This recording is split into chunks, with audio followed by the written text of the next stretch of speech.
I never saw it before. It's tight. Yeah, thank you. I appreciate that. Hey, a little bouncy, a little pep to the step, Well, hello out there. How's everybody doing? Is everybody's favorite conservative in New York, Christopher Wright, here to venture with one of my, just chill out videos with the Christopher Wright Show. One of our very special guests, very, very special guests. He's been on the show a couple of times, but I had to bring him back on again because we got a lot of things going on in the country right now, and I, want her to get her voice, to get heard. So I'm going to let her introduce herself, and we can go from there. Hey, I'm Verstine. I'm co-founder of Chute Talk. Now it's Chute Talk from the ashes. They killed me. They killed it, my channel. So I know. And it's unfortunate. YouTube censorship, folks. I know you guys, some people out here watching, they know about your content. And, they probably wonder where she been. Like, oh my gosh, she was making such good videos and everything. Where's she been? So, unfortunately, there you go. There you go, folks. CCP algorithm.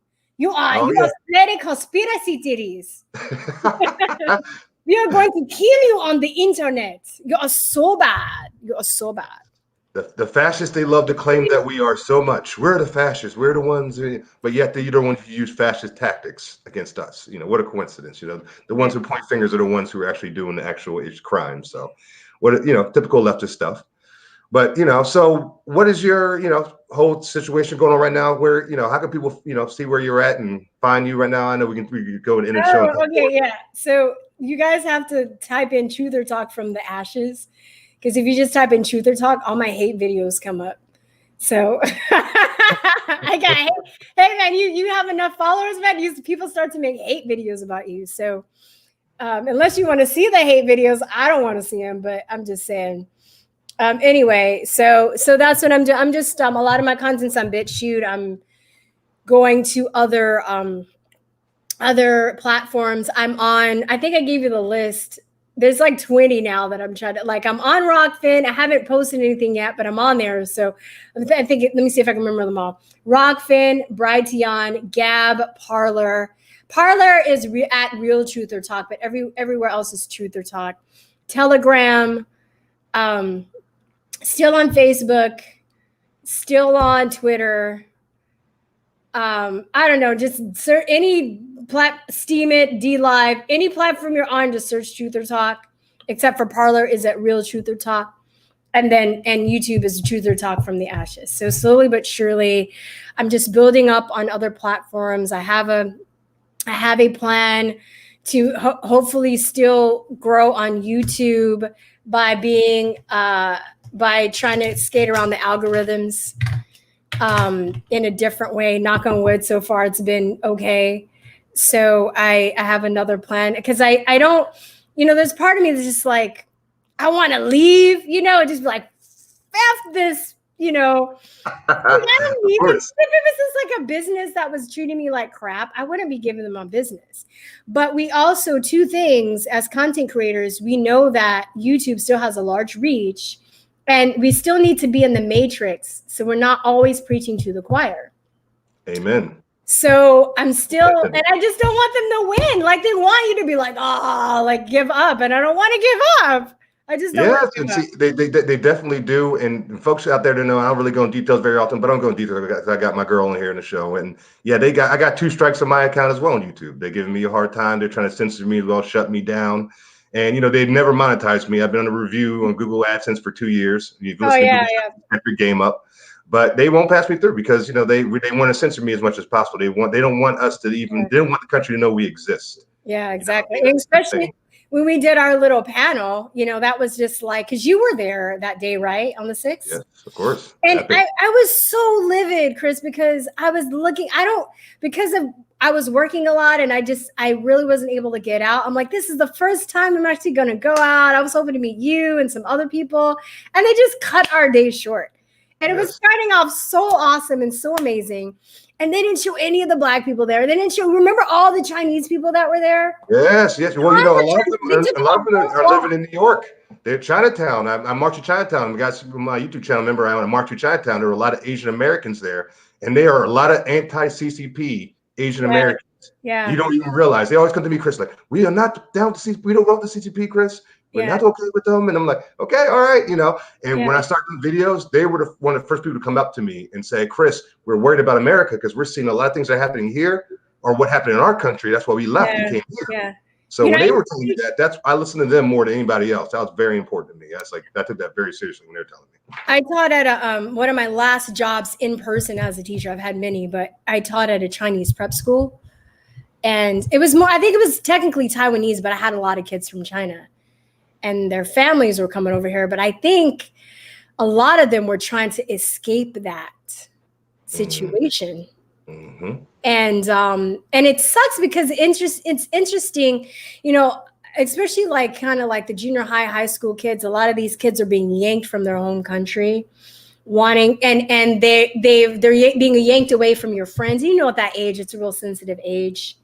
You know, so they're just like, the parents are like, yeah, we need to get out of here. But the kids are like, why are we leaving our friends? And then they're in this strange place where they don't really know the language that well. And they maybe were cool in their old school, but now they're not, you know, because they're in America, they don't speak the language. And that, you know, it was kind of psychologically traumatizing for them. But in a sense, maybe I'm hoping some of those kids that I taught will understand why, you know, their parents did what they did, you know, to get them out of there. I really hope so too, because there's a lot going on right now, unfortunately, with Asian Americans. In New York City, there's a trend, I don't know if you call it a trend or whatever you want to call it, but of Asian Americans getting attacked on the train, you know, and a lot of it, do you think and I'm not saying that people are making it up, but I do think that a lot of it is also being like perpetuated purposely just to create that narrative. Just to kind of fuel the divide and conquer. Yeah, that is part of it, and yeah, the media is a big issue with it. Is you know, of course, always media is somewhere stemming around it. Yeah, but it's a lot of it. I see. It's like Black Lives Matter. It seems like attacking like Asian Americans. I was gonna say I've seen a lot of black men. You know? Yeah, and it's just and of course but the media. They won't say that. They'll say it's of course not. But you know, didn't you know that they can't be racist? Oh, of course, no. Blacks can't be racist, right? That's what they are that propaganda is spewing to people now, and that's what gives people that ability to say, "Well, if that's the case, well, I can do what I want," and that's what we're seeing. And people in the black, you know, a lot of people don't want to talk about Asian Americans, but they're minorities as well. I always said Black Lives Matter. What about minorities? Well, what about Asians? They're technically minorities. They're also the most financially successful. Yeah, but America's racist. You know, it's the white man's country, and you know, even though Asian Americans are so successful in this country, as well as, you know, Nigerians come here from, you know, Africa. They're the top when it comes to terms of graduating from universities. They're like #1 in terms of any race or, you know, anything. I didn't know that myself. I looked at this. So it's like people come here from around the world and become successful who are technically minorities. But yet it's a lot of times Black Americans here who are playing victimhood mentality. And it drives me crazy. It drives me crazy. And, you know, like I was saying, I lived in Asia and I taught. I grew up in Koreatown, so a lot of my friends are Asian. I think we talked about this last time. We did mention this. And then I lived in Taiwan for 2 years, and then I also taught when I came back. I taught at a Korean school for like half a year, and then a Chinese prep school for 3 years. And I know, given those circumstances, that they basically sacrifice their childhoods for their test scores and their grades. And that's why they're so ahead of stuff. It's not because they're Asian. It's not because it's like in their genetics. It's because they're like studying for the SAT from the time they're 4. I know. Not really, but really. You know what I mean? I want to send a quick shout out to my girl, Minhee. I don't know if she's out there listening, but she was a young lady from South Korea. And she came to she grew up with me, elementary school all the way through high school, but she was straight A's, like never got a B. Like every time I saw her, she'd be in honors class or whatever. If she's passing by, I'm going to like the middle of the grade kind of classes, you know what I mean? But she's going to like the honors. I'm like, you still getting straight A's, Minhee? She's like, oh, no, always A's. No, always A's. I'm like, geez. Yeah, like her parents it was no joke. I mean, generally speaking, a lot of Asian families spank their kids and stuff too. But but it's interesting because I've heard people like Stefan Molyneux, and I like some of his stuff, but Stefan Molyneux would say stuff about spanking kids, and I was just like, and how it leads to violent people. And I'm like, but Asians get spanked all the time, but they're in line. That to me is just that's what was it I forgot what Joe Biden's term was, hogwash or whatever. Yeah, fairy tale stuff. Yeah, but Yeah. That's I'm exactly what like, it is, because I mean, I got my dad was military and he didn't play around. He spanked me, but he only spanked me when it was something I did wrong. Like anytime, he would always do like a process. He would come in, none of you don't hear none of my excuses. Just he knows the deal. Get the belt out. I get spanked or whatever, and then he'll let me in my room, kind of like be angry by myself, and then he'll come back later on afterwards, and after I was done, pouting and being, and then he'll say, okay, what did you do wrong? And I'll tell him, well, yeah, I did this. And he's like, are you going to do it again? I'm like, no, I'm not. He's like, all right, that's good. He's like, and usually he'll do something like a punishment afterwards. Okay. Yeah, you have to learn your lesson, but no Nintendo for a week. I'm like, Dad, come on. No, come on. But no, I'm taking it out of your room. Think about what you did. I'm like, okay. And I can remember every time I got spanked and what for. And this day, there are a lot of things I've never done ever again. And I think that you have to teach kids that at a young age, because you end up being adults if you don't have consequences, and you're throwing temper tantrums when you're an adult like that. And if you don't, if you don't stop that at an early age, and especially if you're going to walk over your parents, then you're going to walk over other people if your parents will put it into that. My mom, like your dad was nice. I'm like, my mom would I would get whipped in public. My mom would just throw shit at me. No, mom's got that. Mom's got that. Don't play. The moms don't play. I can't. I'm not going to do the whole spanking thing and all that, but I'm going to hit you good, dude. My mom would do the dummy slaps with me, where she'd be in public and I'd be talking from the side of my mouth, especially when you're in teenage years, and you'd be like doing a little talking back, like, Mom, I know what I'm, and she just pop me. And they'd be like, people be looking like, I'd be like, what the heck do I do? Like, I just be sitting there looking dumb, like, okay, I'm supposed to sit here, like, embarrassed. But it shut me up. So yeah, no, I'm telling you, man. I remember I got slapped in Burger King. I was like, my mom was like, I forgot she made me mad, and I'm like, oh, am I a slave? She's like, what do you want? I was like, I want me a hamburger and some fries and mass. And my mom went, what? She reached back. When did you slap your kids in public and people that have cell phones, they would call the cops on you? She grabbed me by the shirt. I was like, shut your ass up. Shout to the moms out there that don't play. My mom is one of my best friends today, but I mean, during the junior high to teenagers, I hated my mom. I hated her. Oh no, those are the years. Those are the years. Junior high to teenage years. I mean, you hear about it even when you're age. You hear people talking, oh, when you're a teenager, you don't know what you're talking about. You think you know it all. You're like, what are you talking about? I don't think like that. And you're thinking like that while you're acting like you don't think like that. You look back and you're like, yeah, I was a little. And I should wear. I was Obama. Yes, we can. I'll go out door to door for Obama, Che Guevara shirts and everything, the whole nine. I thought I knew everything about the world, and I had no freaking clue. I look back at my young self. I'm like, I probably saw my young self at these freaking events and yelling at myself, like, "What the heck are you doing?" I know. Go read a book. And as a teacher, I got payback too. I had some smart ass kids too. That I was like, "That's fucking me." When I was 10, I was like, "That's my payback." But I don't know. We got on a tangent, but I don't know. We were talking. I know. Sorry, folks. I know we got time to talk about. We go off. We didn't no script or anything, no questions. You just kind of go and we kind of free base. But I do have a couple topics I want to speak about. Okay. And one of those topics is the whole thing with the Kim Potter situation. The Kim Potter, the police officer who shot and killed Dante Wright. And I want to see kind of what your opinion was on that situation. And also, and also go a little more detail about it. He did have a warrant out for his arrest, for attempted aggravated robbery after choking a woman at gunpoint for $820. So what are your thoughts on that? And that's, there's still more details coming out. It's still fresh and everything. So was he going to shoot her? Or did she just walk him to him and just like, die, black man, die? Or was he just like, was her life in danger?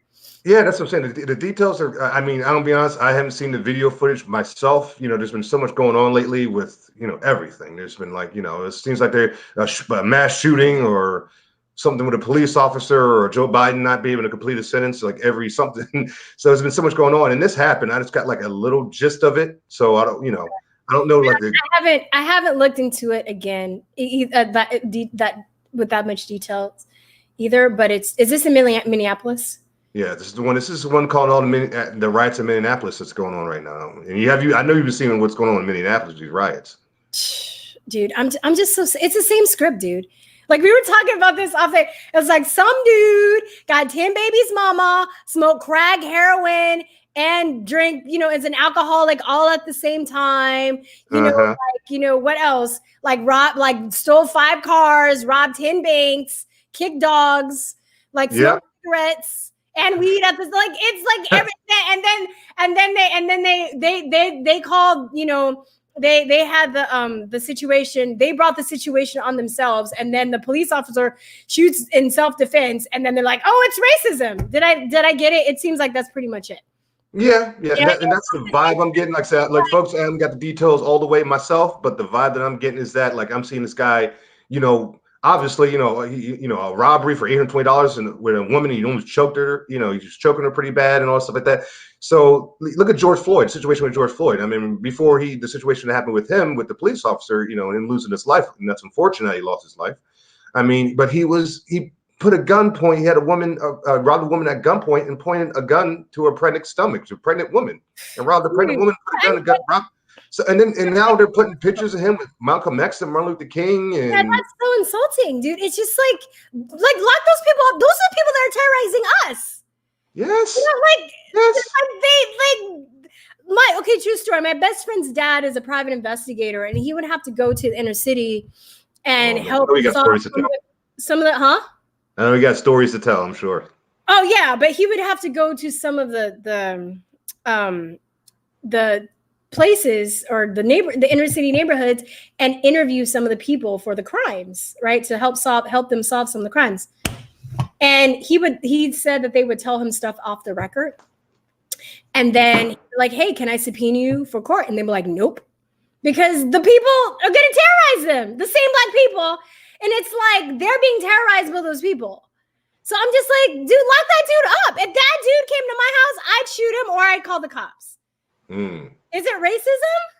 Is it racism? And that's why I think it's so important for people like us to speak up, because there's times where I see this stuff, man, and I'm like, it's not even about being white or it's not a white thing. It's like, no, this person is a menace to society.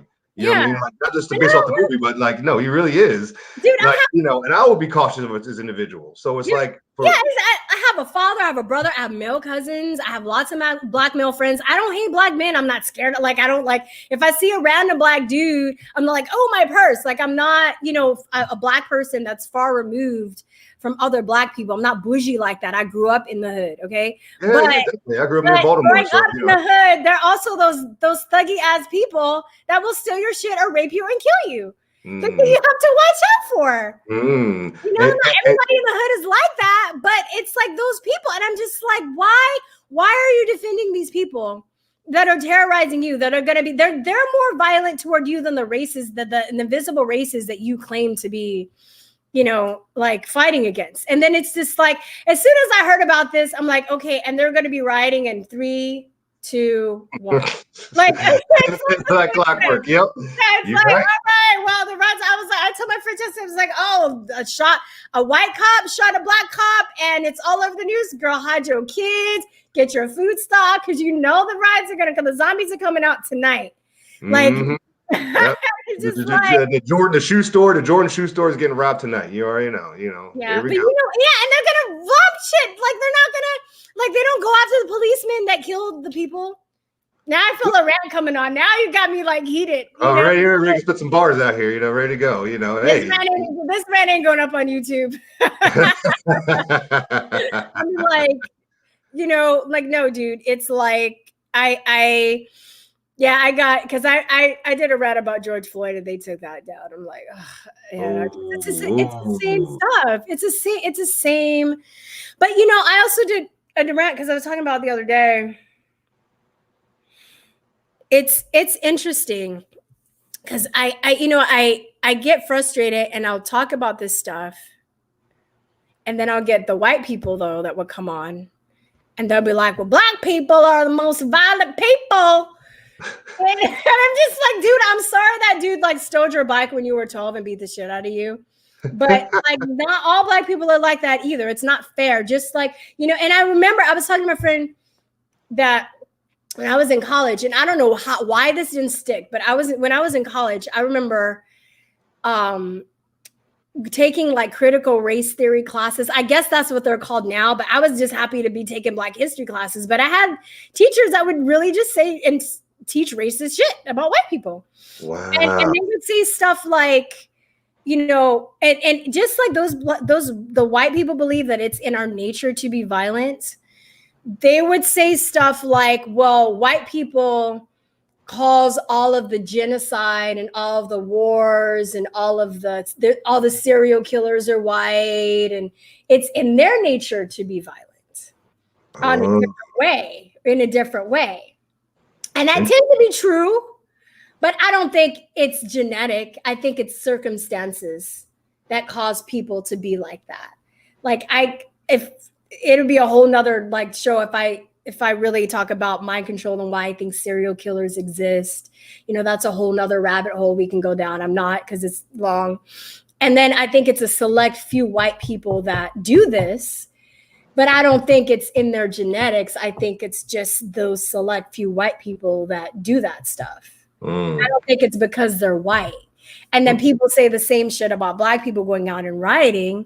But I also think it's like mind control and a lot of stuff. I think that no, think about it, because I think about some of the cases we heard, because there's been some Black mass shooters, and some have been like ex-military type, and they go off on these tangents, and it's like you guys give me like a Clockwork Orange kind of feel. Like, does something happen with these people, like in a way that mentally, that have got something mentally happened to them, where they just kind of I think well, okay, a lot of PTSD. People with PTSD, they have brain trauma. They are easily programmable by their emotions if they have not dealt with it. Because I think most people have some kind of trauma, just being a human being, life is crazy. Shit happens to everybody. Maybe some shit happens to other people more than others. But if you do not deal with your trauma, you are easily mind controlled.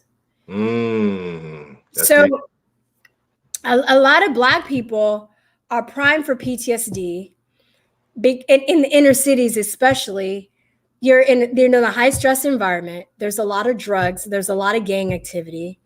You're seeing people get shot sometimes in front of you. You're going to school and being on lockdown because they're gang stuff run over your yard. You're exposed to pimps and drug dealers, and you're in a high stress environment already. You're not dealing, and if you're in that situation, add to that the chemical assault in the brain. There's a guy you should look into. His name is the Minister of Health, and there's other research to support this stuff. But and this is, God, I don't want to go down too many rabbit holes, but the chemical assault, you think about the liquor stores in the Black community, right? So not just the liquor stores and the cigarettes, but you have also the chemicals with the GMOs and the high fructose corn syrup. There's been studies that have shown that has a physical effect on your brain. Princess Diana's driver, when he was the driver was basically let off because he had a blood sugar imbalance, and for some people that makes them act as if they're drunk or gluten intolerant. And it's, there's the chemical assaults in the brain. So we're going with the GMOs in the food, the excitotoxins, which are basically a lot of the chemicals in the food that make sure that basically kills your brain cell. It like overexerts your brain cells so much that they get excited and they like explode. Whoa. Yeah, look up excitotoxins. Excitotoxins, you have that, you have not, so then you have the drugs. Then as a teacher, I have so many crazy stories, I'm not going to go into this today, but about children, being put on these psychotropic drugs when they're little. Then you have the rap music. Okay. Then you have the movies that are coming out and the TV shows that's just constantly talking about racism. There's so many levels to the mind control that if you don't escape it, you don't deal with it, you can be easily manipulated. And even if you're intelligent and, or, in college, just a lot of these college people are still, they're falling for this shit. So I don't know. I was ranting the other day. I was like, how did I escape this? Maybe part of it had to do with my, I didn't consume myself with the rap music. Music is very entrancing. Hip hop was becoming very conscious. It was starting to wake a lot of people up. And there are people that would testify and talk about how music executives went in and they basically, they went in and they reversed it, right? So now it's like they reverse engineered it basically. So a lot of the hip hop music talks about sex, talks about killing, talks about drugs, talks about thugging, talks about nothing. Look at Lil Nas X now, what he's doing. He's with the Satan shoe. That's the Satan shoe, dude. Yeah, man, he's taking it to another level with the Satan stuff. Twerking on Satan and it's satanic. It wasn't even as openly satanic as it is now. And I didn't really think about how much of an effect this had on kids, because I would listen to that stuff for fun. I'm like, hey, hey, look, I grew up on DMX. Rest in peace, DMX. I listen, but dude, the kids absorb this as part of their being. It's terrible. It really permeates your soul, and they know this. And I'm a musician, and I know the effect. There's studies you can look at, like the vibration, the frequency. Like I talk about it being black magic, sorcery, because it is, but they know what they were doing. And these kids are now and then look at all the the WAP song, and they've debased black women. What? There's no intimacy in, baselines basically is your lower chakra, and it gets you, and that's fine, because we as human beings, we are very, we're meant to procreate. Sexuality is part of it, because there's nothing wrong with that. But when you are put in a frequency that's in your lower chakras, you're easily controllable by your instincts and not your logic. Interesting. So the rap music, if you're kind of entranced, right, and you're listening to music, and not only are you listening to this music, but you're conditioned to believe if you don't listen to this type of music, you're not black. You're not black. Yeah. So you're actually programmed not, externally to listen to this music. And then you're like, so it's permeating the lower chakras. When you're in that state of mind, you are easily programmable. I know I'm getting weird. I know. No. It's interesting, because if you even put in, we look at the whole situation, because a lot of times you got people in rap music, you're in a club setting, or, they hear it, and people hear it in strip clubs and all stuff like that. And you got alcohol, you got smoking, exactly. doing other activities, extracurricular activities. Alcohol inflames your brain. You're not making sound decisions. You're in a state of lust, which is fine. But if it's not, you're not, procreation is very sacred. Yes. But if you're not in that, if you're not using it wisely, it can be a very damaging thing, whether you're having different babies mamas, you're in a situation, where, and then abortion, that's not only physically, mentally, emotionally damaging to a woman, it's also damaging to the soul. And I'm not judging. I know so many people that have had abortions, but they know what they're doing when they're putting the shit in the Planned Parenthoods in the black community. They're willingly getting us to genocide ourselves.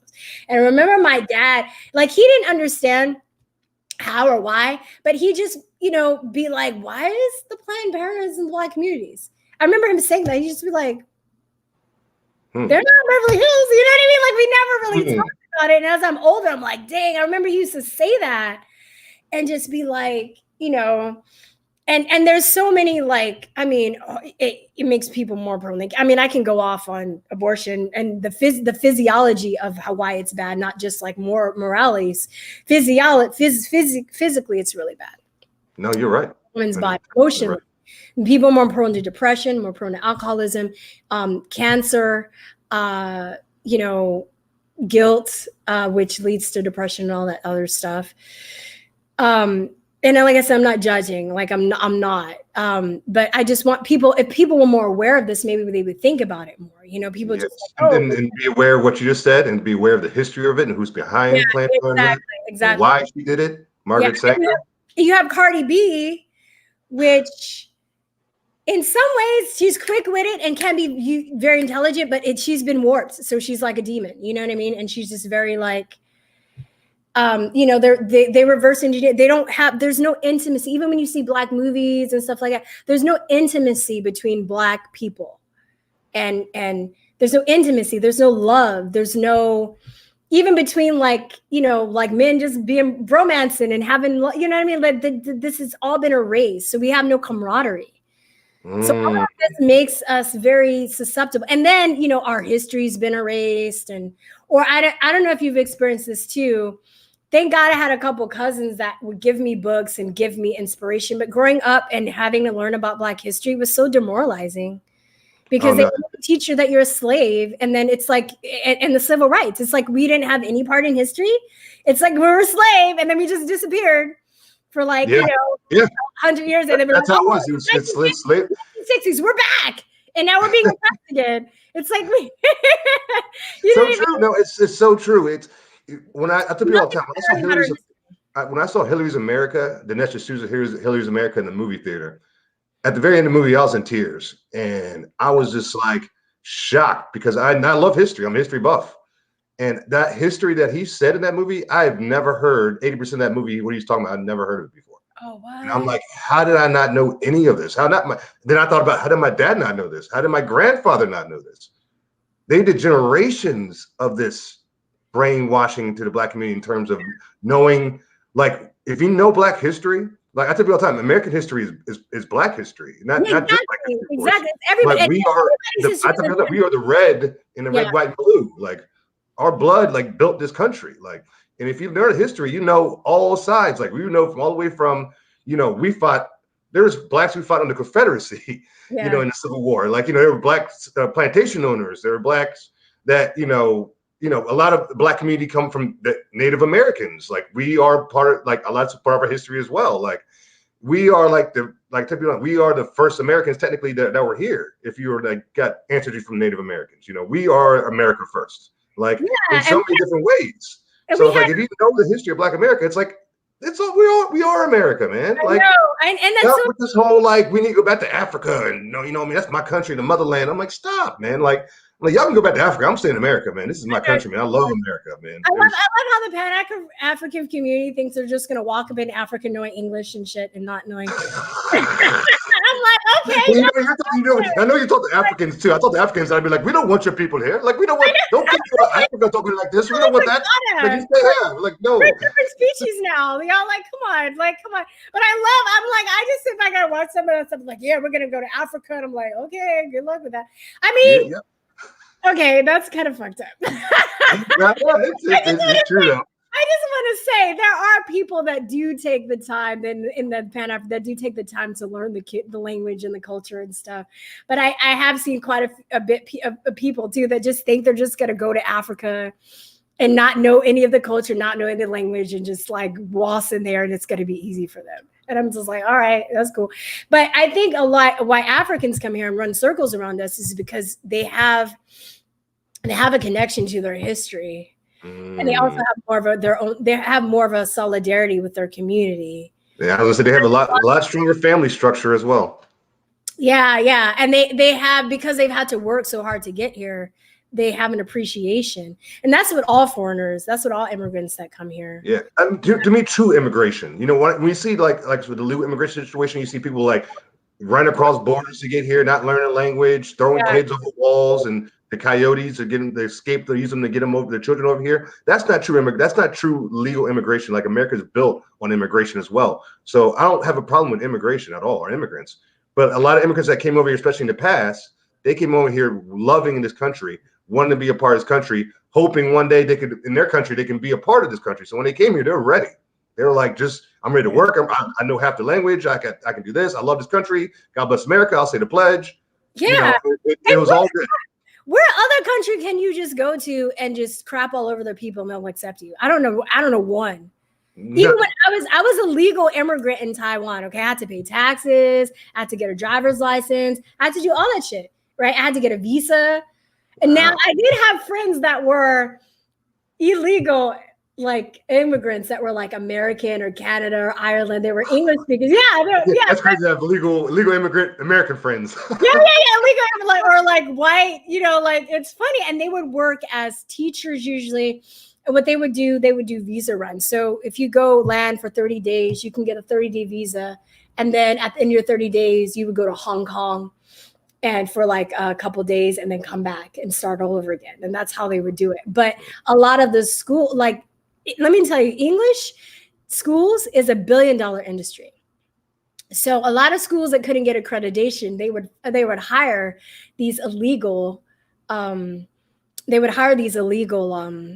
immigrants. And they had illegal immigrants that were like worked as maids and stuff like that from Indonesia, darker than us, okay, but look Asian, darker, like dark.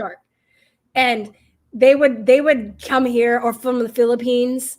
They would have illegal, just like people use Mexicans and people from South America as maids and immigrants too. I mean, they have the same. They're legal immigrants everywhere. It's just basically a system of like taking the people from the next door country that are the poorest, that are willing to work and for pennies, because they need to get out of their country, or they need the money, and people exploiting them. It happens everywhere. It's not just America. Very true. No, very true. That's very true. And yeah, that's something to think about. That's I never, I lived in Germany for 5 years as a young lad. Military brat. Military brat. So my dad, I was in two military bases in Germany, Baumholder and Mannheim. So I grew up there when my childhood. And I saw the Berlin Wall fall as a little boy. You're telling me that. I remember that. Okay, I remember. Yeah. So but I saw the whole country. Went to Holland, Paris, France, London, all this stuff. It was amazing, And I thought, as a kid, you had a child's mind. I kind of thought that I was in America still. Like I thought, all of this was, because you had the PX, so you had, American like stores. You go to the internet. You go to the internet. And then they had, all the cartoons. They had certain channels broadcast in Germany and English. So. In my mind, I was like, oh, this is America. So when I came to the States, I didn't realize moving. I'm on a North American. I'm on the continent of North America. I was still in okay, this is all America. And then my friends saw how I was dressing. And I was all tight clothes and everything. Like, bro, what are you wearing? And I was like, what? Because in Europe that was the thing. So I learned real quick that. And I talked to my friends hey, you guys got castles here? And they're like, what are you talking about, man? Like, no, we got White Castle. So if you grow up near Baltimore, you learn real quick this ain't Germany. But it was cool. It was a cool experience. And I want to change it for the world. And I learned a lot about culture and different people and different cultures, and it kind of made me who I am. You know what I mean? Like I don't have a problem. Like I said, I don't look at any races or genders or cultures or immigrants who are here legally. I have no problem with none of that. It's just become, I talk to people all the time who were even here. I went to an event the other day, and there was a lot of people who were, talking about the Asian Americans. And I told them, I was like, they drove me home after the event, and we were talking in the car, and I was just telling them, I have no problem with, you guys are just as much American citizens as I am. Yeah. You do it the right way, man. Well, I tell people, welcome to America. You know what though? I don't know, man. I just do you I don't want to ask you, do you feel so when I was over in Taiwan, I watched this other dude's channel. He was Black. His name is Moses. He goes by Lao Shu, which is like Rat 5500. And he learned Chinese and all these other languages. He's really cool. And he was talking about before he went there, though, that he was like his black, because I guess his girlfriend or his fiance was Taiwanese, and then his other black friends were like, "Don't go there, man. They don't like us over there. They don't like." So they were trying to talk him into going there. And I have found too, and a lot of Black people seem like they're brainwashed into not traveling or going places. And that's another kind of mind control thing where we're just taught that anywhere outside of it, like they hate us just, too. And that makes people very timid about traveling, and Black people are timid in traveling. But I find if you do go, it just opens up your world no matter where you go. There's like that Mark Twain quote that goes like, travel. Literally and figuratively figuratively speaking, and literally, like, it opens up your world, Yeah, totally. And I think that, but there's that quote, traveling is fatal to prejudice. And I can't find, I have to look it up. But anyway, it's a Mark Twain quote. And quick shout to my man Chandler Crump. I see he hopped in there. Chandler Crump live. He hopped in and said, "Hey, Truth to Talk." Oh, hey Chandler, what's going on? Yeah, so I just think that, like, I don't know, like, I think that we're kind of, so when you tell people that you lived outside, do you experience, I'm like, they're like, oh my God, like, are you okay? Like, what was it like? Did they try and lynch you? Like, yeah. Did they try to lynch you? Did they try? Like, what are you talking about? Like, no, like, not at all. Like my sister, it opened up her, like, she traveled so much in her life. Like, she's been back to Europe probably like 4 times. And this is, and even up to the point where it started getting a little crazy in Europe because of the refugee crisis over there and everything like that. She used to go into Paris, France. And it was like the year after New Year's when all those women, unfortunately, they got attacked by those as radical Islamic immigrants from like Syria and North Korea. Yeah. They like raped a bunch of women on New Year's in Paris and all that. And I was telling her, like, be careful, I'm like, I know you love to travel, but, be aware of what's going on over there now because of the politics. And she came back and she's like, oh my gosh, they had like all these police cars there and they had the Eiffel Tower was fenced off and everything. I was like, yeah, I told you. So it's on the situation though, but just generally there are people that think if you like step outside of the United States and you're black, that they're just gonna chop off your head. Because no. That was just, I was using that like thing, like, I just imagine. Oh no, not at all. Like, no, yeah, I've gotten that vibe with people, and it's like not even nothing like that. But I know people who travel, like I have family members who travel. Yeah. It's like it's opened up their mind, the world. It just changed. I seen it change people who weren't travelers who I know. Like shout out to my friend Quan Lene Green down in Georgia, but she Quan Lene Green. That's a cool name, Quan Lene. Yeah, she's a cool woman. She's I call her my spiritual sister. She's married with 3 kids, but we kind of came up, and she had a vision of me being in New York City doing something political. She had a dream. What? Yeah, the reason I came to New York. Because Scott always, you're like, yeah, right. And now you're because first, because I was leaving Florida. I was in Georgia because she lives in Georgia, and I was just down there chilling, hanging out with the family, and I'm close with their family and everything like that. And I was like, I'm just gonna stay in Georgia because I was thinking about coming to New York. I was like, nah, I'm just gonna stay. I lived there for 5 years. My family's from there. I got friends there. I'm like, I'm just gonna stay here. And so I was just chilling, and then like she came down like one time after we were hanging out, and she spoke to me, and she's like, Chris, you know what? I had the weirdest dream. I'm like, really? And she always told me like God spoke to her through her visions. God, anybody who reads the Bible knows God speaks to us through dreams and through vessels. And she, came to me. She said, "Yeah, you were in New York and you were doing something political. And I don't know, you weren't necessarily a politician, but it was something very important. And you were dressed up in like a suit and you were doing something. And it was a lot of people around you and they're interested." And I was like, "Really?" And she's like, "Yeah." And I was like, "Well, I'm going to move to New York then." She's like, "What? No. I didn't, don't let's stay here." Like, and I was like, no, you always told me, God speaks to you through your visions, through dreams. And if you had to give you a vision that I'm in New York doing something like political, like that I'm going to check out New York. And she's like, "All right, you're right. I did tell you that." And, so I was like, so I came to New York, and she's the one who got me started doing videos. Cause I was just going to rants on Facebook and like get like 1 like a day. And she's the one like, "Chris, start doing videos," and so she got me doing videos, and my first video went viral with Brandon Strock with Walk Away. So once that happened, I started my channel, and the rest is history. But that's how God works. Like everything comes full circle. You know what I mean? So yeah. Sometimes he speaks through your enemies too. You never know. Vessels like, and sometimes he speaks through you for somebody else. It's like. Oh no, definitely. No, I it was funny because I had a situation with her in her past. I'm not gonna go into her past, but she was going through a rough patch in her life, and I was like, I prayed on her behalf to like, maybe and I felt like the next day I talked to her, and I felt like kind of like I tell people talk about the Holy Spirit. Like I was always hesitant to think. I grew up in the church. I was hesitant, like people like Holy Spirit enters you. I'm like, what are you talking about?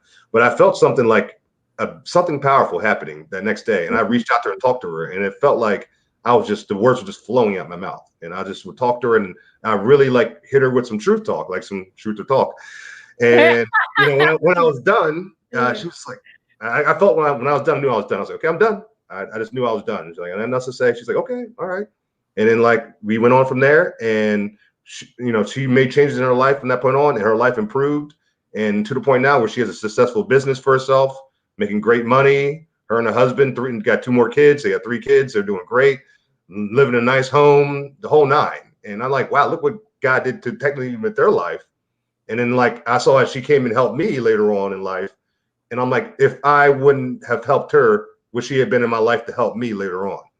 So it's just, that's why I kind of look at it like, wow, like, funny how that works. Some people in their life for a season, a reason, or a lifetime, Yes, very, very true. Like I said, it's like a tree. Like it's all a part of the tree, but there's small branches all the way to like the root, which is but there's all the pieces have a part to play in a way. So I think life's like, you got like your little branches in your life. They might have a little part, but it's a very important part, a little part, and people that are there for your life and play a very important part as well. But yeah, I could definitely talk about this all day long with you. Yeah, that's what I guess when we start talking, we got topics, but we just go off and talk about so much other stuff. And I like that. There's nothing wrong with that at all. I kind of think that's how more of these conversation interviews should go. It should just kind of go with it, But I want to talk about the situation with the Black Lives Matter co-founder, Patrisse Cullors, or how you pronounce her name. She recently bought a $1.4 million property in LA County, and she also owns 4 other properties that are at the minimum worth $500K. So what do you think about that whole situation with Black Lives Matter and her being a co-founder, Marxist, good stuff? I'm jelly, dude. I want 5 houses. Could you join Black Lives Matter for like a week? I just want 1, maybe 2. But hey, if we would have been invited, you guys talking about Black Lives Matter for like a week, I think we could. Do you know of other people? I'm sorry, what'd you say? I said we go around marching for Black Lives Matter for a week. We'll get that kind of money because I think it was ABL talked about it. He said like the Black Lives Matter in the past 6 months after George Floyd, they made more money combined than like all the conservative groups that were like, and they made more money by themselves than all the conservative groups combined were able to make. So is this from donations? Of course. Okay. Of course. Donations and then also what payouts? Is there any what do you call it? Is there any what's the word am I talking about? Evidence of them getting payouts on top? Yeah, well, I don't know about the necessarily payouts. I know there's evidence of course of donations because their paperwork is starting to come out, and they got big time business, AT&T, Coca-Cola, just so they're getting donations from corporations, not just individual donations from people. Yeah, I'm sure there's individual donations as well. I'm sure you can go on the website right now, just type in Google donate to Black Lives Matter. They probably give you like 20 websites you can go on and throw money at them. So I'm sure they I forgot how much it was, but it's in the billions how much they made. Billions. It is up there. And I want to make sure even when I heard it because I'm hearing like some numbers that are just incredible and dude, you gotta get on that racism train. Yeah, you know what I'm saying? But victim mentality pays, you know what I mean? Like, dude, man, the racism, that's the money, that's where it's at. Yeah, it's a hustle, man. It's a hustle. And they're talking about people like make like YouTube videos and like web pages like overnight, and they wake up, they got 500K in their bank account. Because they just, if you know technology, you can build a website. You can build like a nice looking website. Yeah, Black Lives Matter. Yeah, here I'm here. There's the little fist up in there. Boom. Yeah, it's. I mean, I'm not surprised though. I'm surprised that it's that much. I'm not surprised that it's the same game. It's like same script, like the writing and then it's like, oh, these people in charge of these, nonprofit organizations are, laundering money and using it for their own purposes.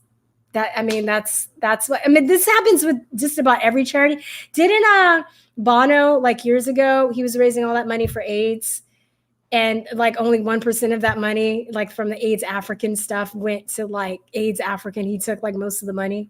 That's a Clinton. That's a Clinton Foundation move right there. When she went to Haiti, Clinton Foundation, they got billions in donations. Bono from U2, the U2 rocker star, he did this whole like, oh, AIDS, African AIDS, and then I remember that. And then he like had most of the money. It seems like foundations are like the biggest scam, and it's like, it's an age old scam. You give any profession basically where you can get people to trust you. They'll just give you money, and then they're not going to track you. They're not going to, I mean, I don't know. So, and you know what I thought about when these riots happened too? I was like, oh, this is the perfect distraction from from all this information coming out, No, it really is. It's. I tell people all the time. One of my favorite games my dad taught me. Good to have fathers in the house for this reason. He taught me how to play chess at a very young age, and he always said, life is like chess. You know what I mean? And it really, really is. And we were talking before we got on, guys. We were talking about, shout out to Mike Nificent. We were talking about the march that me and him co-hosted with RSBN in Times Square and all that stuff like that. What? And it was a great event. It was a really great event, and we had a great time. And what I'm running into is a lot of young Black people. It's Black Lives Matter. Mostly when I run to Black Lives Matter, for one, it's mostly white people, by the way, about 80% white people or 90% sometimes. But the few Black people I do run into that are Black Lives Matter, and they're young, very young people. And, it's like they just aren't educated on the whole situation. And, I go and I debate with them, I talk with them, and, they listen very often to what I have to say. And even when I'm upset with them and, going back and forth with them, they listen to me. And when the stuff I tell them, it educates them. And I'm like, one of the things I say to them that really gets their attention is when I say, you guys are pawns, like in a chess game. You guys are being used. Yeah. Look how they're using you. And I break down like every 2 to 4 years, it's Black Lives Matter. You don't hear from you guys at all. All of a sudden, when it's election time, when there's something going on, when they're trying to cover, now here you guys are. Don't you guys see that? How they're using you, And I posted something like a week or two ago about this guy in New York who started a gentleman's club for Black men, for Black boys, little boys that didn't have fathers, taught him, got funds together so they can get suits, taught him how to tie, taught him, handshaking, and they have a gentleman's club and stuff. I love that. You don't hear about that. It was beautiful. You don't hear about that. He's not getting the news, right? Yeah. Black Lives Matter isn't giving money to them. And what do they say they're using this money for anyway? That's a good point. That's the thing. You never hear them say, "Oh, this is going to go to a certain school, or this is going to go to a certain program," or it's just like donate to us, because the evil white males, cops, and they're going to get us, and Black lives are going to be destroyed, and we can't go outside like LeBron said, we can't go outside without a white guy shooting at us or whatever he said, or he's living in like the Beverly Hills mansions next door, probably to that freaking co-founder of Black Lives Matter. They probably live next door neighbors, and they're living the high life. With I think it's like 1.3% of minorities live in her community. So she lives in a majority white community. The crazy evil white people, they're out to get us. She lives amongst them. Wow, she's so brave. What a brave, courageous woman. We're all they're $500,000 minimum homes she lives in, and the struggle, the oppression is so real. It's very real. Yeah, like I don't know. Has she made a comment? She did today, and I didn't get a chance to hear her response. I saw ABL right before this video. I was on YouTube, and I saw ABL was talking about her response. So I was curious to hear what she had to say. I mean, I can only imagine. I heard people coming out on her behalf, and I'm sure she's going to go the same route. They've been coming out and saying, if you pretty much question her or you're against her, you're pretty much a white supremacist. Of course. That's right now. Racist. What else could you possibly be? There's no other question. If you're not white supremacist, I mean, what? So I guess we're white supremacists. yeah. I mean, well, Joe Biden already said we're not black, so I mean. I guess not. Sleepy Joe already let us know we're not black anymore. So. Jeez. I don't know, man. I just have to wait. I have to pinch myself and be like, can like somebody? Am I dreaming? Can somebody show me the exit out of the Twilight Zone? Because it's just everything that's been happening, especially like 2020. I mean, since 2017, right? It's ramped up, but I mean, it's just been getting crazier and crazier and zanier and bizarre, more bizarre. Like I have just a laugh. I have to keep a sense of humor about a lot of this stuff, or I'll just lose my mind. And it's just that I don't know. I think a lot of the people though that are coaxed out into writing, they also have just anger issues with other stuff they want to get out. They just want to go out. They want free stuff, and they're mad about some other stuff. So if there's an opportunity for them to do it, they're like, I'm all about it. They don't really, I don't think they don't even really care why they're writing. They just want to go out and like fuck some shit up. No, you're right. I understand. Yeah, but you're right. You're right. So that's why too. It's like the PTSD, the drama, the unresolved anger, all that stuff, the unresolved anger. They just hook into that and they just wield it out, like go out there, my pretties, like the flying monkey, like the witch and the flying monkeys. No, good. I like that example because that's a good way of looking at it because that's how I feel they are. That's why when I yell at them, school them, they listen often because I'm like, I can tell they've never been told this. So I'm like, if I was a white dude saying it, they'd be, oh no, you're just a racist. They go in that automatic auto tune mode, racist. But with me, it's like they get that split second of that little moment of what's going on. I just hit them with facts because I can see what's happening. As a teacher, I would say you got to plant those seeds, and they might not be listening. You might not think that they're listening to you, but later they'll hear your words. Hopefully, it's more sooner than later. They'll hear you. But sometimes you'll get through to somebody. Something will clip. They'll have a series of other events. I remember too with my awakening process too. People told me stuff from the past, and then it set off a chain reaction later. Yeah, sort of like, I wasn't ready to hear it, but it's also we're kind of on a time crunch where we need more people to like realize this stuff fast because our country is being destroyed, and we're just like, come on, Yeah. That's why I do what I do, and that's what I was talking about. I don't remember if we talked about this when we were recording or off air, but that's what I'm saying. Yeah, I'm building up on other platforms, but it's still important for me to have the foot in the matrix because you don't want to. I still get people that would just be like, "Oh, I just found your channel. Oh my God, you said something that. Oh my God," or and that's I'm always encouraging other people to have other channels because everybody's voice is important. As cheesy as that sounds.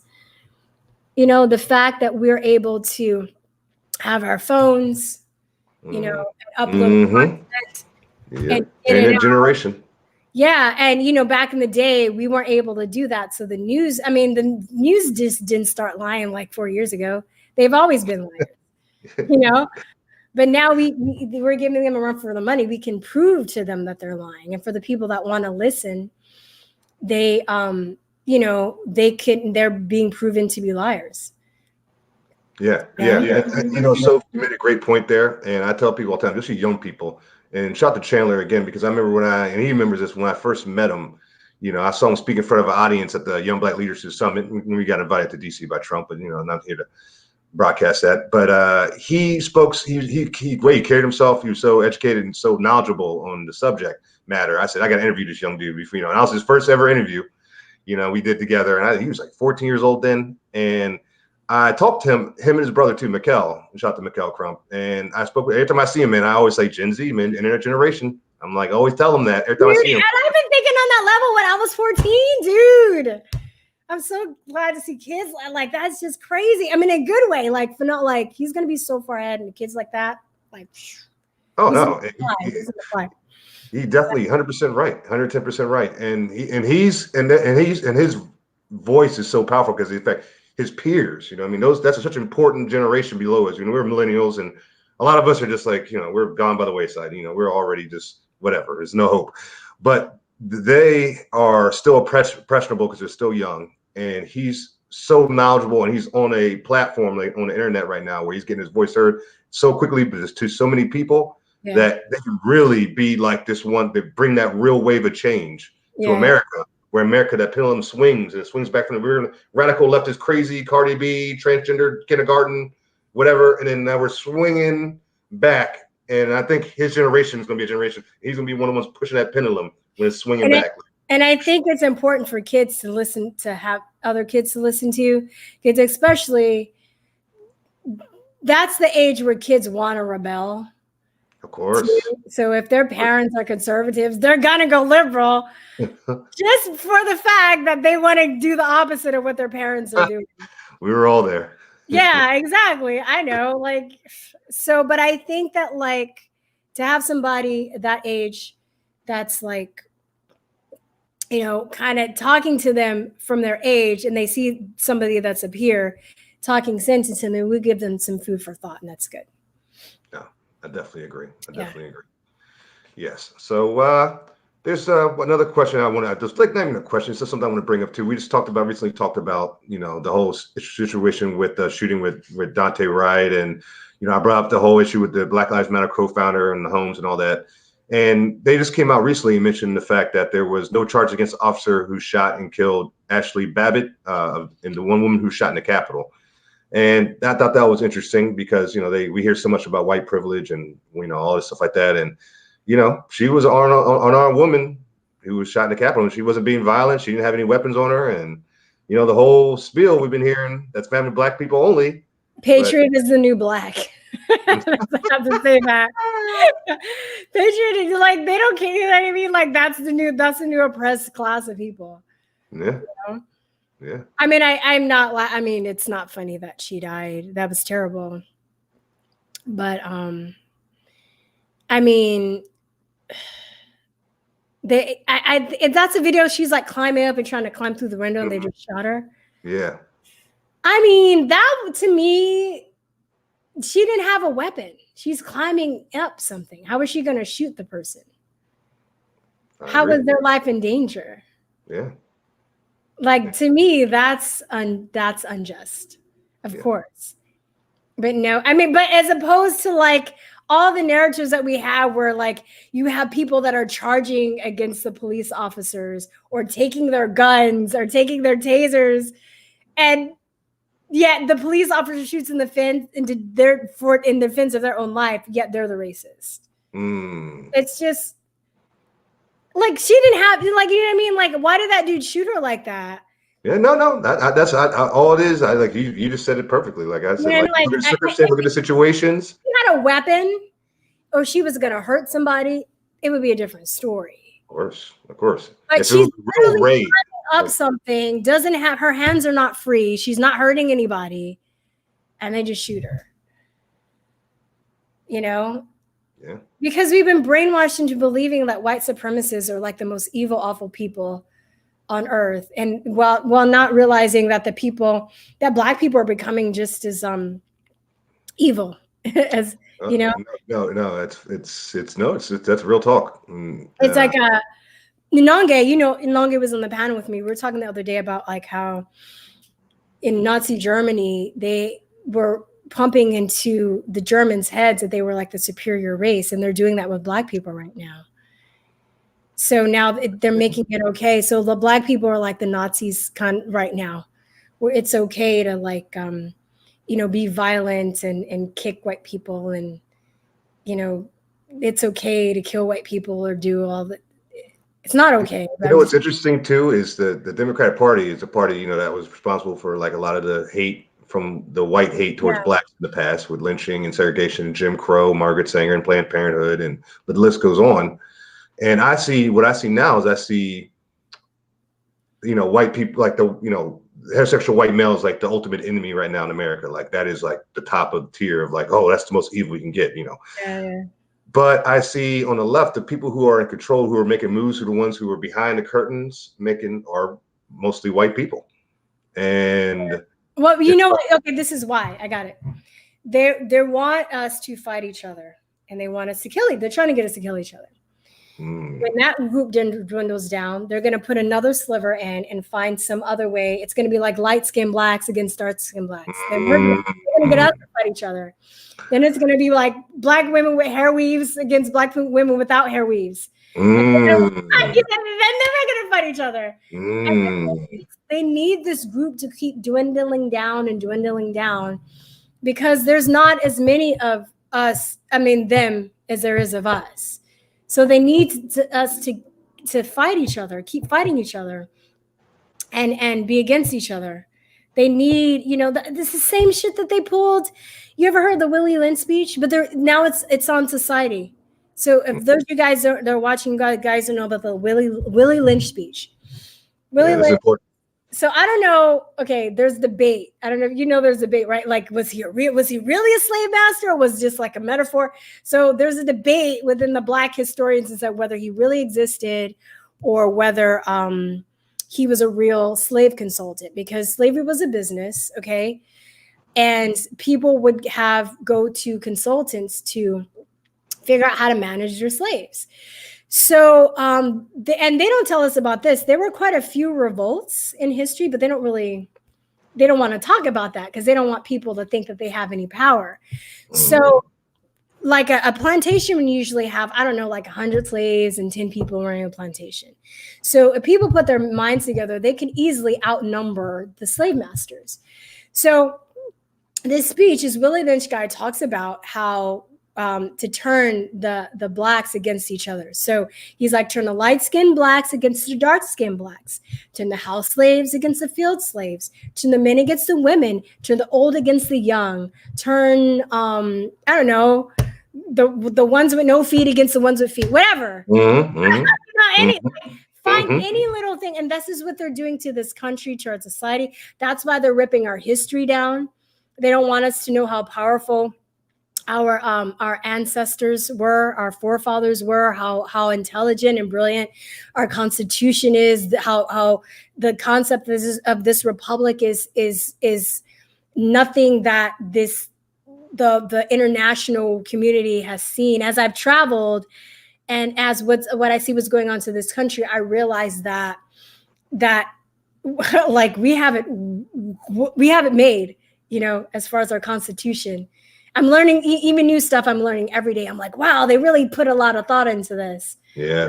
But when they're teaching in school, they're like, oh, it's outdated. Oh, it's just some of white guys and whatever. They were slave owner, whatever, No, they really understood freedom and humanity. And they really put a lot of thought into this. And they put their blood, sweat, and tears into this document, which is basically if not one of the main reasons our country is so powerful. So they have to dismantle that. They have to get people to realize that they don't have power, or they not realize that they don't have power, but to keep them from understanding that they have power. And they have to divide us and conquer us. And this is just part of the plan too. Then it's going to be, then once that happens, it's going to be like they're invading our country right now with illegal immigrants who are basically told that their countries went to shit because of America. A lot of people hate America, but we didn't start the wars. They're people that started the wars, the small group of people that are dividing and conquered us. They went and they stole their resources and they got them dependent and they got them in debt and they put dictators in to topple their countries in the Middle East and all over the world. So now we have a lot of people that are coming in that hate us, which I don't blame them. I don't it's not our fault. It's not literally our fault, they're being, but, imagine, you're in the Middle East and your country is obliterated, your neighborhood's gone, your dog got blown up, you got one leg. I would hate Americans too. And now they're letting it in. So they're setting us up to fight each other and kill each other until they want, I'm gonna get all conspiracy realist on you. They want depopulation. And they want to be able to, and that's really the only way that they can take our country down is from within. So they're letting these people in. And, there are a lot of people too that, first of all, I think I can't say it as eloquently as Dinesh D'Souza. He's just beyond brilliant. But he was talking about the nature of history and how, people fight over land and resources all the time. But there are a lot of people now, and I've even heard this shit as a teacher from other kids that, they're like, oh, this is Mexicans' land or this is the Latin Americans' land now, and then we're going to take it back. Well, yeah, you're going to have to fight for it. We're not just going to give it to you. I'm like, come and get it. But they want us to fight each other. And the whole depopulation myth, if you've traveled, that there's land upon land.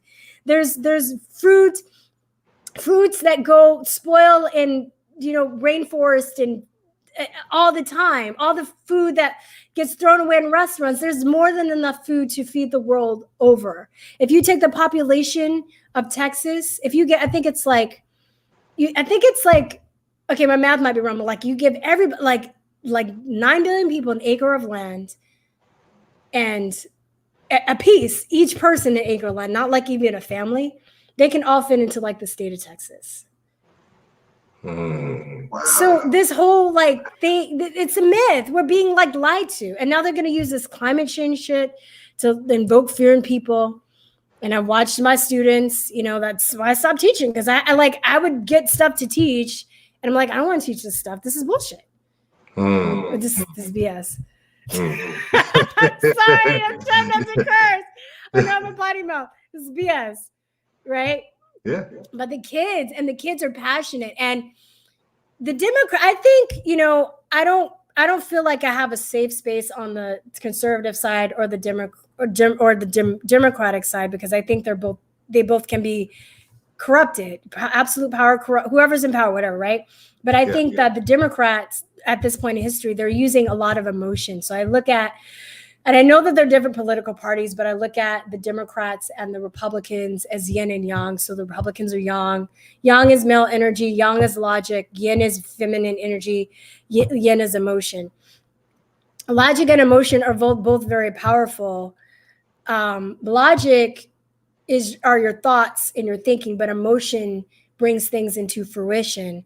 And if you don't have any logic and you're constantly, you're constantly feeding emotions and driving in emotions, you can manifest stuff, but because it's coming from a dark place, it's not good. I hope that makes sense. No, it does.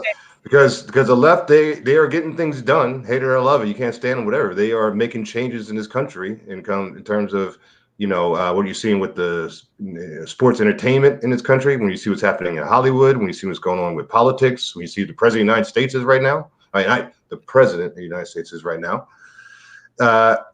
Make sure to make that very clear when I say that, So they have control, but look at it, where it's coming from. It's just negative, bad energy they're putting out there, and they're making change with it. But look what the change that's happening. Look what's occurring. Look at the damage that's being done because of it. So, and imagine if it was coming from a place of empowerment, right? Yes, what we can do. Like they want it intended to be. That's why they always want us in a state of fear.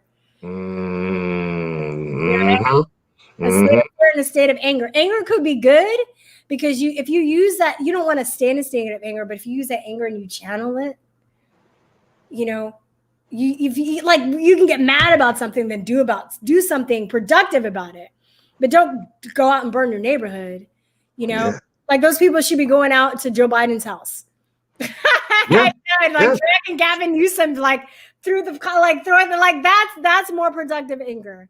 Yeah, and honestly, if I would see that kind of anger from Black Lives Matter and Antifa, I would have more respect for them, to be honest with you, straight up. I would be like, okay, you guys drive me nuts, you drive me crazy when we go to our events, you're always there interfering, and we don't do it to your events, but you come to our whatever. But if I saw them leave us alone, we're trying to have fun. It's like they're party crashers.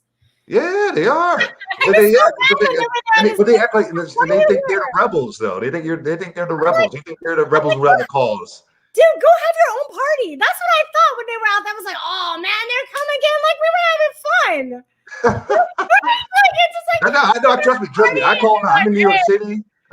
Doing anytime there's anything conservative, anything leaning to the right 1 inch, they are there.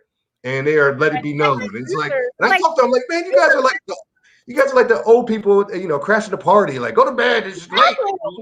Exactly. It's like we know how to throw a party. That's all. They're just jelly. Exactly. They are. They're jelly. Like nobody throws the party like the what do you call it? The Patriots can. Yeah. No. Straight up. No party like the party. 800,000 people at the Capitol. Let's go. Boom, all day. In the million MAGA marches before that, there were two before that, and they had thousands, whole DC roadways filled with people, minorities, blacks, white, Hispanics, Asians, Jews, whatever, man. We were all out there. America was out there, man. And They don't even realize that. That's why I say there's times I've done events here in New York. I did a Turn New York Red rally for my group of CRA, the Conservative Republican Alliance, as you guys know. I did an event, and Black Lives Matter showed up at my event, and I had my loudspeaker, and they came up, and I'm looking at them, they're yelling like, Black trans lives matter or something, and it was like, so white women. Yeah, it was like all white women, and I'm like, how much people? I'm like, where are your Black people? Where are your Black people? Where are the Black people? Like, Black Lives Matter. Where are the Black people? And I'm like, look at my side. I'm pointing at mine. There's like, I got my boy Angel, Hispanic, Puerto Rican, PR conservative. He was there. I had Derek Gibson there. My boy Eugene from Baltimore, Black dude. Oh, I'm like, and they were like, what? Who's Black Lives Matter? And people in New York were walking by, and they were getting confused. They were like, because they saw us yelling at them, and they're like, okay, Trump supporters are yelling at Black Lives Matter. They want to get angry, but they can't because the people that were yelling at them were Black people yelling at white people. it's like what is happening right now? So we, and then the next day, that's when Beverly came out the next day, and she threw paint all over the Black Lives Matter. I would have done that with her. I would have just been like, I would have poured the paint on me and just rolled over. I can see you doing that. I didn't want to get no paint on my hair, but I totally would have done that. I would just been like, it would be so much fun.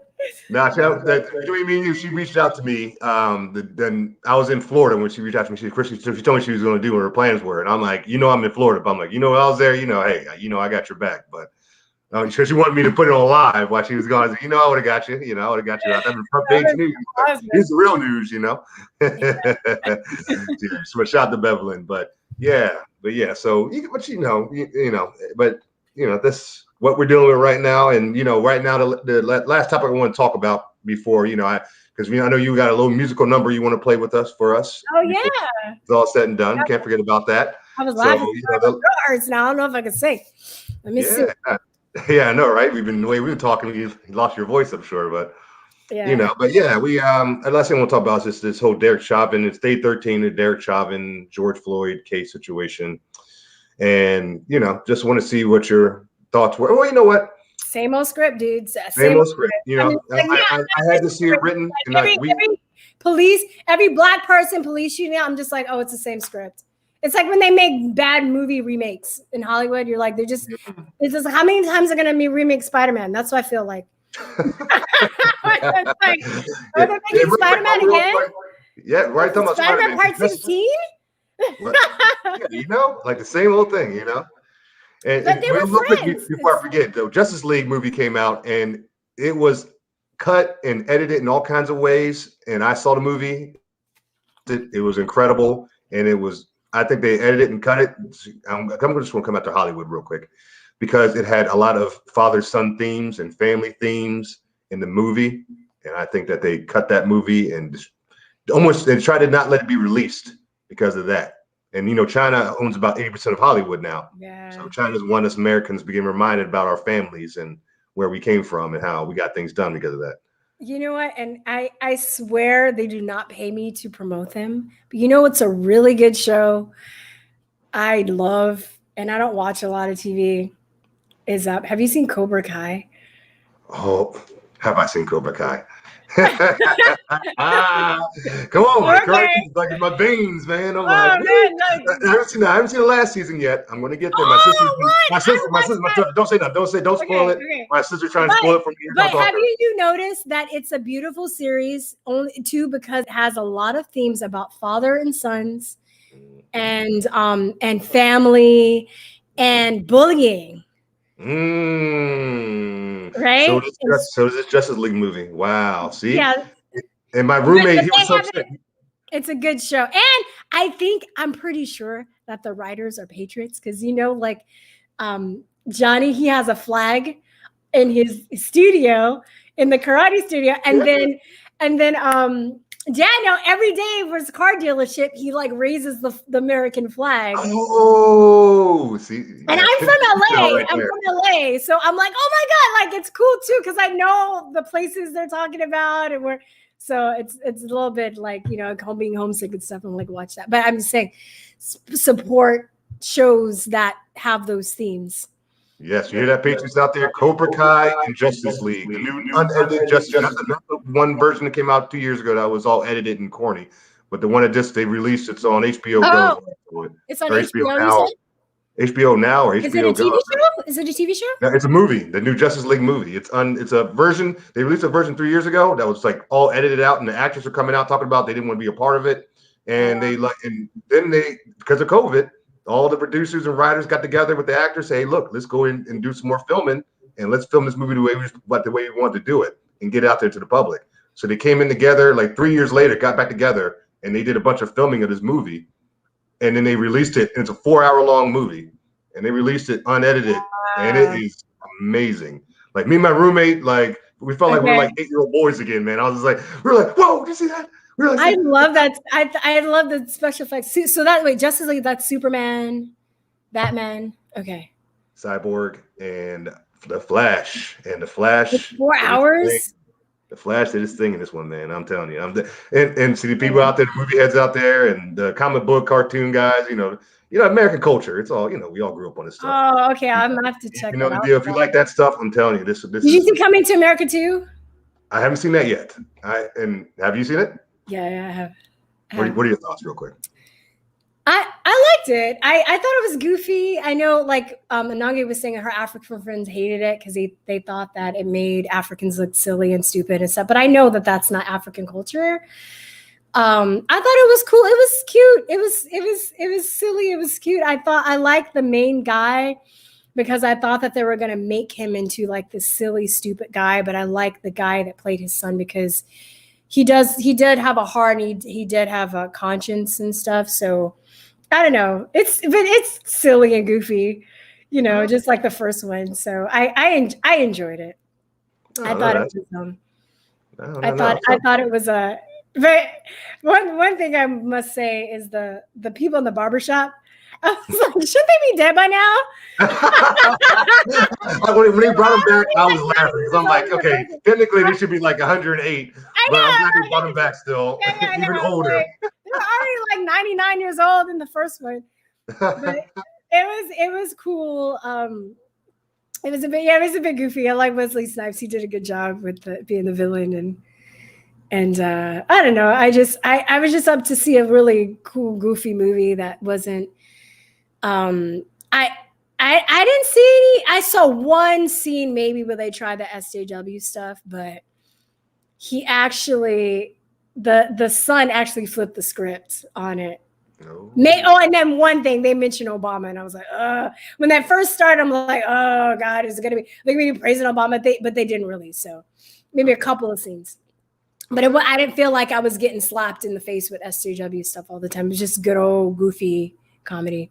And I'm glad to know that because that's what I was worried about. That's the biggest fear I was worried about. I was like, man, there's gonna be some like narrative. When they're like, oh, Patriots president, and I was like, I was like, and I was like, all right, let me just give it 5 more minutes. And I'm like, and it didn't turn out to be so bad. So. Yeah, no, I'm glad it didn't, because it's coming to America. You can't ruin that. Like, you ruin movies, man. But that's like the one movie that that's a movie you should leave untouched. For kind of. But everybody untouched movie kind of things. Everybody was in it. Everybody that was in it the first time, just about everybody was in. Like, even if there was person that had like a bit part in the first one, like they brought them back. Like everybody came back. Okay. I was surprised. Like everybody came back. You sold me. I was mixed reviews and I've been on the fence, but okay. With the truth to talk, she officially sold me. I'm easy to please when it comes to comedy, though, so I don't know. Same here. But I liked it. It was cool. Oh, that's great. That's great. I couldn't sit through it again, though. Make that clear. First one probably, but I don't know. Like we get a little older, your goofiness, but it's goofy. I liked it. I liked it. Okay. I'll definitely check it out. And the next time you come on the show, we'll talk about it, and I'll give you my thoughts and everything like that. Okay. Maybe do like a little movie review or something. Okay. So we're talking about now. We got everything. Yes, we got everything that we can talk about on YouTube done. And now for the listeners out there, there's going to be a couple other subjects. This is the technical edited version. Can I play the song? Yes, we're going to play the song. We're going to go through all that. But then we're going to go through the song. I'll let you guys know that this is technically the edited version of the interview with Truth or Talk, because there's a couple subjects that we cannot talk about on here, such as hint, and Yes, those. Yeah, but you guys know the goodies. You guys know the YouTube, Google censorship. And I know I can't talk about those things, so stay tuned. And I'll be posting the extended interview on Gab. I'm on Telegram. I'm on Big Shoot now, and so I'm, I'm in Rumble as well. So you guys can find me on there. So you guys will see an extended version on there. So stay tuned for that. But until then, we got one more thing we're gonna play for our YouTube audience out there and people on Twitch. I'm even on Twitch now and Twitter and everything I can get on because they keep me off Facebook for a few more days. So I got a very special musical outro to end the interview, and I hope you guys enjoyed our interview. But who's doing that? Oh, it's me. Oh, yes. It's been goofy. So, all right. So, all right. So can I do my shameless plug too? Yes, of course. Okay, so I'm for those of you who follow me, I'm raising money for my EP at the end of the year, and I have till the 30th. I got a 2-week extension, but they cut me down. Sorry, right in the middle of my promotion. So thank you for everybody who's donated, and this is a song that I'm working on. So if I don't make the goal by the end of this month, I still have enough for about 2 songs so far. And if you sign up and you donate, you got perks. I will give you perks by the end of May. But you can what was I gonna say? Yeah, I'm gonna figure out a way to get it done either way. I might have to sell my car. I'm just kidding. Or busk. Or start a Black Lives Matter campaign. I think that's what I'll do to raise the rest of the money for the EP. But I know there are a lot of people Black. So this is a song I'm working on. This is an acoustic version. It's for anybody that has been. Could you hear it? Is this okay? I hear you so far. Yep, so far so good. So it's a work in progress, and it's about or it's for sellouts or anybody that's been been bullied about not being Black enough, and it's called Return of the Coons. Interesting. So I think there's some people that can relate to this. So listen to the words and see if you can relate. Okay.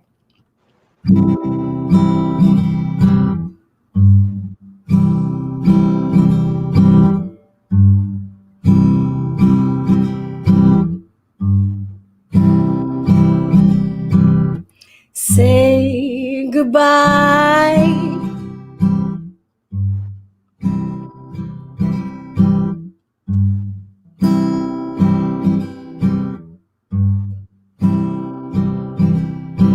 Say goodbye to those cool kids who wanted to rule kids and get them to beg, pretty please. Just be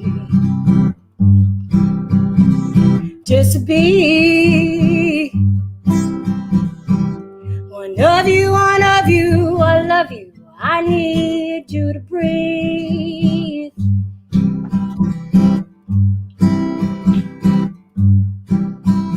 Or disguise.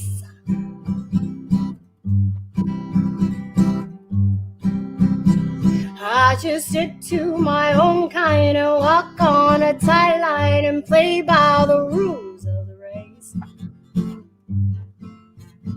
to save my grace, to save my grace. I'll never appease you, I can tell by the look on your face. He said, whoops, you sound like Marty, there's a black in your core. He said, whoops, all good times like you belong on the floor. You think you're better than ever, you think you're smarter than clever. Said, it's sad, you think of blackness as you trapped here forever. I'm not alone inside, I'm not alone inside. And they'll use your guilt till you cry and cry just to keep you bleeding by the side. Saying, I need you, I need you, I need. Need you to need me. I want you to feel my disease. Okay. Okay.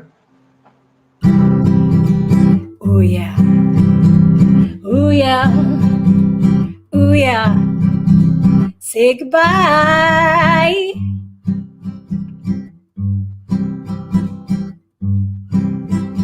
Say goodbye to your faking who uses a foreskin to get you to bend to break.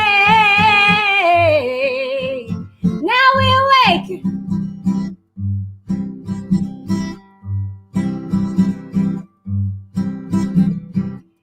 Lives on this prison. We know that this jail's gonna break.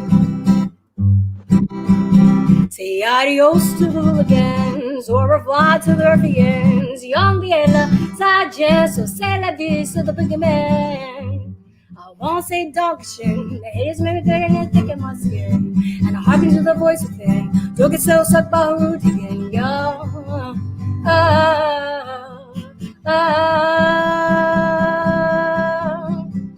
Cause they'll suck your soul till they're satisfied, just to keep you bleeding by the side. I'm not alone inside. I never was alone inside. Ooh, ooh, ooh, ooh, ooh. All the times I was crucified, all my security's compromised. Should've used razor cyanide. Suicide was like a minor justified. Oh.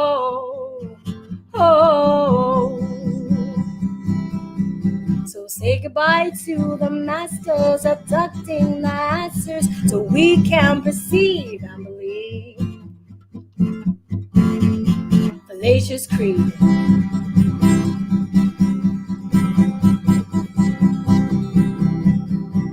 They say I need you to need me. I want you to feel my disease. They played all those tricks, they told all those lies just to keep you bleeding by the side. I'm not alone inside, never was alone inside. Yeah. I like that. I like that. Those lyrics, the lyrics. You know what it's like when you're not I know. bright enough. They call you sellout. They wants to lay on that floor, huh? Huh? You know, they wants to lay on the floor. Yeah, man. Trip you and be like, anyway. Yeah, All right. So we're going to do the extended version. Yes. So we're going to do the extended version. I hope you guys enjoyed that music song, by the way, too. So I'm a lyrical guy, so that was very dope. I enjoyed that. So yeah, but we're going to get to the deeper interview, the non-YouTube version. Yeah, we're gonna. But I hope you guys enjoyed that song. I hope you guys enjoyed this interview, and I don't know if you want to call it an interview, just a conversation, Yeah. Two real, recognized as real type of individuals. But I love Truth to Talk. She's amazing, patriot, amazing content herself, and she's going to be a consistent guest on this show in the future. I enjoy her coming on and just having her point of view, and she has a very intelligent point of view on a lot of subject matter. So I'd love to get her on, and a strong woman's point of view as well, because I can't do that. It doesn't matter how I try to identify, I can never get a strong. Can I just, I saw the comments. Can I give you the donation link for Of course. Sorry. Do I give it to you now or just yeah, you can you go, I don't know if you can see the chat. Can you see the chat where you're at? I think so. Let me see. Yeah. Comments?